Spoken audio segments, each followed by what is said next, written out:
안녕, 라이언 뽀로로. 오늘은 해와 달이 된 오누이. 떡 하나 주면 안 잡아먹지. 이건 우리 아이들에게 줄 떡인데.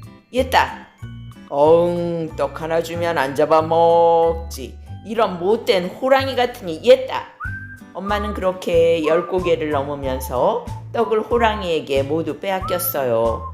이제 한 고개만 넘으면 우리 애들이 있는 집인데 떡 하나 주면 안 잡아먹지. 하지만 줄 떡이 하나도 없는 불쌍한 엄마는 호랑이에게 잡아먹히고 말았어요. 그래도 배가 고프니 아이들을 잡아먹으러 가야겠다. 얘들아, 엄마 왔다. 오빠, 저건 엄마가 아니라 호랑이야. 어서 뒷곁의 나무 위로 도망치자. 이 바보 호랑이야. 우릴 잡으려거든 나무에 참기름 바르고 올라오렴. 호랑이는 맞다, 참기름 하면서 부엌으로 갔지요. 꽈당. 아이쿠 엉덩이야. 헤헤헤. 정말 바보 호랑이구나. 나무를 도끼로 찍어서 올라오면 오빠는 얼른 동생의 입을 막았어요. 아하, 그런 방법이 있었군. 오빠, 무서워. 호랑이가 거의 다 올라왔어. 우리 기도를 올리자. 하느님, 우리를 살리시려거든 금 동아줄을 내려주시고 우리를 죽이시려거든 썩은 동아줄을 내려주세요. 스르르르. 금 동아줄이다. 얼른 잡아. 남매를 바라보던 호랑이도 똑같이 기도를 드렸죠. 그랬더니 이번에도 동아줄이 스르르 내려왔어요. 뚝! 으악! 썩은 동아줄을 잡고 하늘로 올라가던 호랑이는 그만 줄이 끊어져 스스밭에 떨어져 죽고 말았답니다. 이때 호랑이가 흘린 핏자국이 지금도 남아 스스밭이 붉게 보인대요. 그리고 금동아줄을 잡고 하늘로 올라간 오빠는 낮을 밝게 비추는 해가 되고 동생은 밤길을 환하게 비추는 달이 되어 사람들이 호랑이에게 잡아먹히지 않도록 지금까지 지키고 있답니다. 오늘은 해와 달이 된 오누이. 여기까지. 안녕, 라이언 뽀로로. 오늘은 심청전. 심청이는 앞못 보는 아버지 신봉사와 가난하게 살았죠. 청이는 남의 집 빨래해주고 바느질해주며 어려운 살림을 꾸렸어요. 어느 날 개울에 빠진 신봉사를 지나가던 스님이 구해주었지요. 스님, 고맙습니다. 앞을 볼 수 있었다면 이런 일도 없었을 텐데요. 부처님께 공양미 300석을 바치고 정성껏 빌어보시오. 신봉사는 선뜻 공양미 300석을 바치기로 스님과 약속하고는 바로 후회했죠. 청아, 못난 아비가 어리석은 일을 저질렀구나. 아니에요, 아버지, 잘하셨어요. 청이는 공양미 300석을 마련하기 위해 인당수의 제물로 바쳐지기로 했죠. 아버지, 건강하세요? 청이는 홀로 계실 아버지 생각에 눈물을 뚝뚝 흘렸어요. 뒤늦게 이 사실을 안 신봉사는 통곡했죠. 청아, 네가 죽고 내가 눈을 뜨면 무슨 소용이 있느냐. 인당수에 다다르자 청이는 부처님께 빌었지요. 부처님, 부디 아버지께서 눈 뜰 수 있게 해주세요. 청이는 치마폭으로 얼굴을 감싼 채 바다로 뛰어들었어요. 죽은 줄 안 청이가 깨어난 곳은 용궁. 용왕님이 청이의 효성에 감동한 거죠. 너를 연꽃에 실어 육지로 보내주마. 커다란 연꽃을 건진 뱃사람들은 이 연꽃을 신기하게 여겨 임금님께 바쳤죠. 임금님은 연꽃 속에 있던 청이를 보았죠. 오, 그대는 하늘이 내려주신 왕비감이로다. 왕비가 된 청이는 그동안의 일을 임금님께 말씀드렸죠.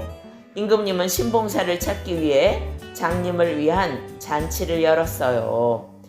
맹인잔치 마지막 날 청이는 애타게 기다리던 아버지를 만났죠. 아버지, 저예요, 청이에요.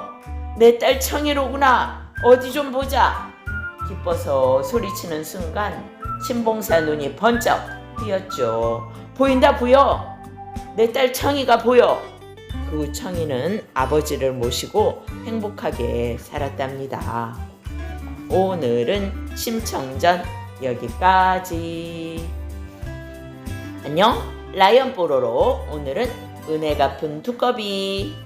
밥을 짓고 있는 이쁜이에게 두꺼비 한 마리가 다가왔어요. 너 배고프구나. 이쁜이는 두꺼비에게 밥을 주었죠. 이쁜이는 두꺼비와 같이 살며 꼬박꼬박 밥을 주었어요. 그러자 두꺼비는 점점 크게 자라 왕두꺼비가 되었어요. 두꺼비는 이쁜이를 졸졸 따라다녔죠.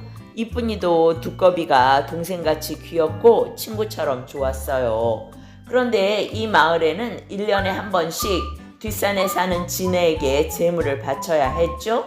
그렇지 않으면 마을 사람들을 해치기 때문이에요. 이번엔 이쁜이가 그 지네의 제물이 되어야 했죠. 불쌍한 이쁜이 시집도 못 가보고 죽는구나. 두꺼비야, 잘 있어? 내가 죽고 나면 누가 너에게 밥 해줄까? 두꺼비는 슬픈 눈으로 이쁜이를 보았어요. 두꺼비야, 어서 가. 지네가 사는 동굴까지 두꺼비가 쫓아오자 이쁜이는 두꺼비를 보내려 했죠. 그러나 두꺼비는 한사코 이쁜이를 따라왔어요. 두꺼비와 지네는 파랗고 붉은 독을 뿜으며 격렬하게 싸웠어요. 그 빛이 얼마나 밝은지 마을 사람들이 모두 모였죠. 이쁜이가 정신 차려보니 두꺼비가 죽어 있었어요. 두꺼봐, 네가 나를 살렸구나. 이쁜이는 두꺼비를 안고 슬피 울었답니다. 오늘은 은혜 갚은 두꺼비 여기까지. 안녕, 라이언 뽀로로. 오늘은 요술부채.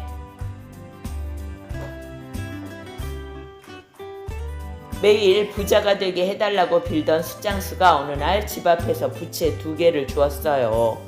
필시 신령님이 주신 거야. 이왕이면 쌀을 주시지 부채가 뭐람? 숫장수는 투덜거리며 빨간 부채를 붙여보았죠. 그랬더니 코가 점점 커져서 코끝이 땅에 닿는 게 아니겠어요? 큰일 났다. 이 일을 어쩌지? 당황한 숫장수는 이번에는 파란 부채를 붙여보았죠. 그러자 길었던 코가 다시 줄었어요.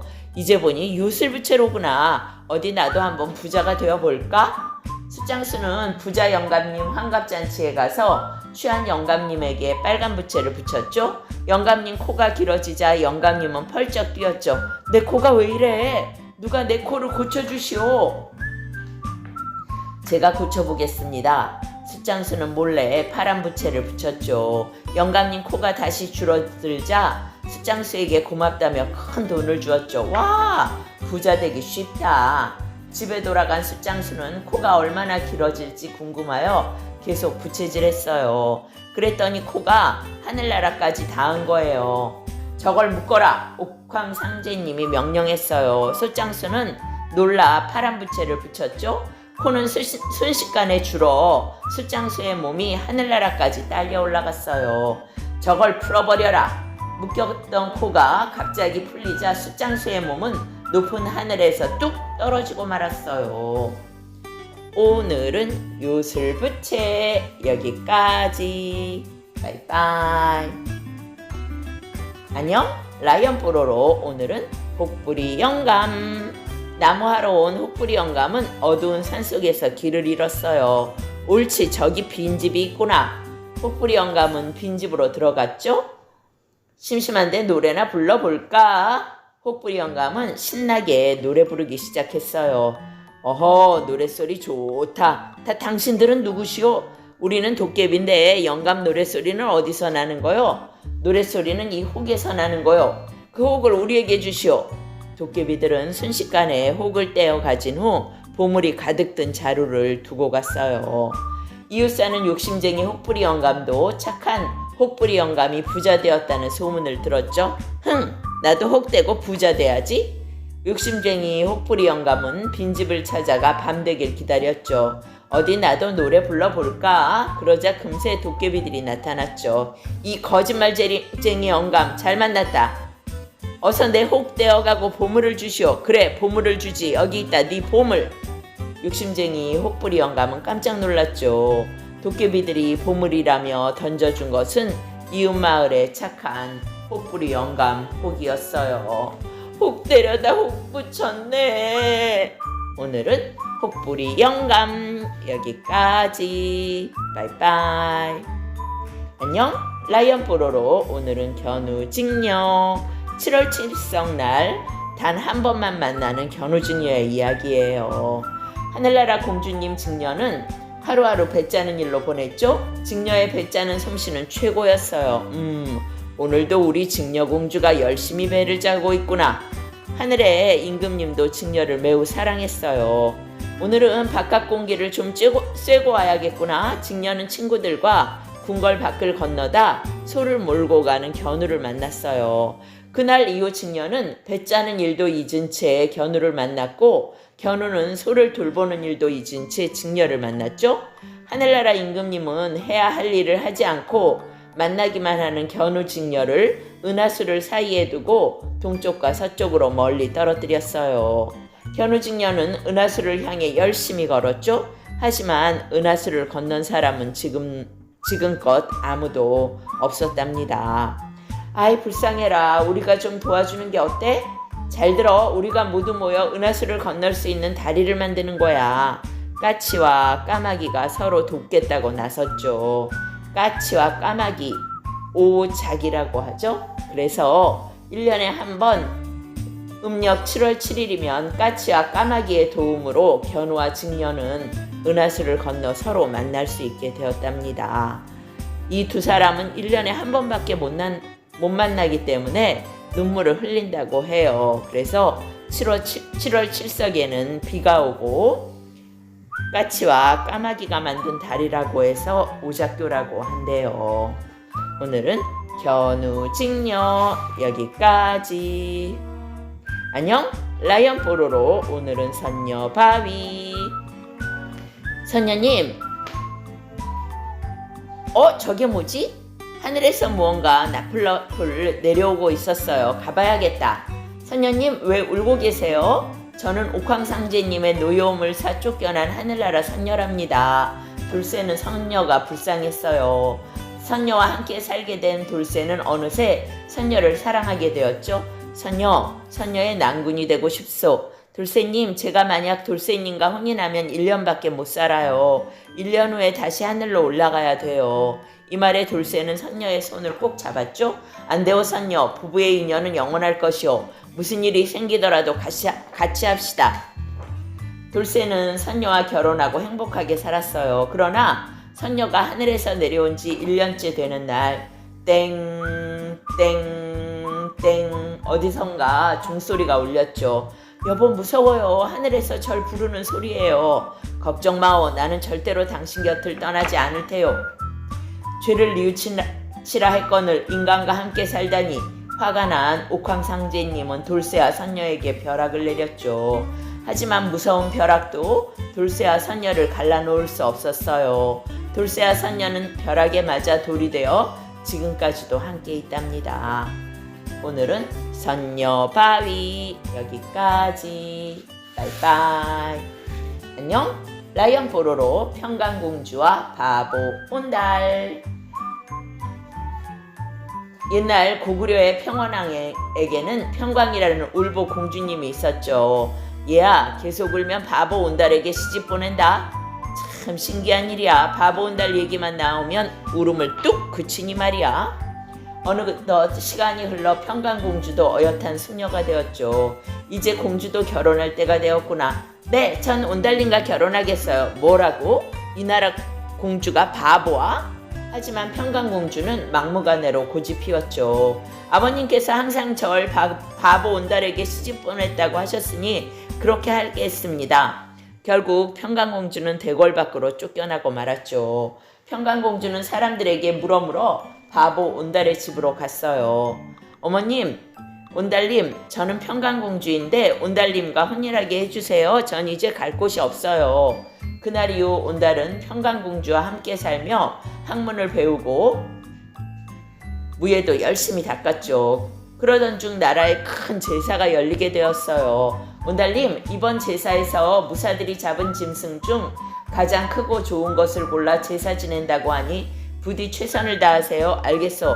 최선을 다하리다. 드디어 사냥이 시작되고 많은 무사들이 짐승을 찾기 위해 뿔뿔이 흩어졌어요. 온달은 산에서 오래 살았기 때문에 큰 짐승의 발자국을 한눈에 알아볼 수 있었죠. 옳지, 저기 있었군. 에잇! 온달이 힘껏 활을 쏘자 멀리 있던 커다란 멧돼지가 쓰러졌어요. 아니, 저자는 누구인고? 온달이라는 자이옵니다. 뭐시? 그 바보 온달이란 말이냐? 온달은 임금님께 불려왔죠. 네가 온달이랬다? 온달은 임금님께 평강공주가 자신의 집으로 온 때부터 지금까지의 일을 모두 말씀드렸어요. 장하구나. 평강공주와 내 사위. 임금님은 매우 기뻐하며 평강공주와 온달을 궁궐로 불러들였죠. 그래서 궁궐로 돌아온 평강공주와 온달은 성대한 결혼식을 올리고 행복하게 잘 살았답니다. 오늘은 평강공주와 바보 온달 여기까지. 바이바이.